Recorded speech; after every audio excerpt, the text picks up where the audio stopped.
You ask Tiger to solve. This deals with linear equations with one unknown. The final result is x equals 8.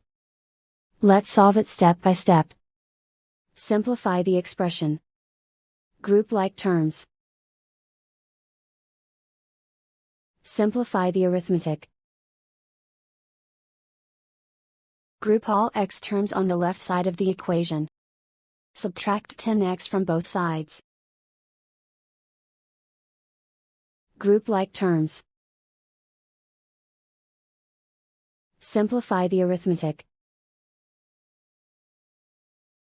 Group like terms. Simplify the arithmetic. Group all constants on the right side of the equation. Subtract 8 from both sides. Simplify the arithmetic.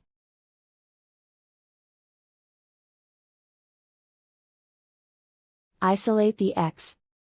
Divide both sides by -2. Cancel out the negatives. Simplify the fraction.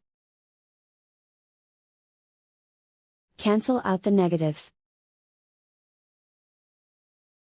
Find the greatest common factor of the numerator and denominator. Factor out and cancel the greatest common factor. And so the final result is x equals 8.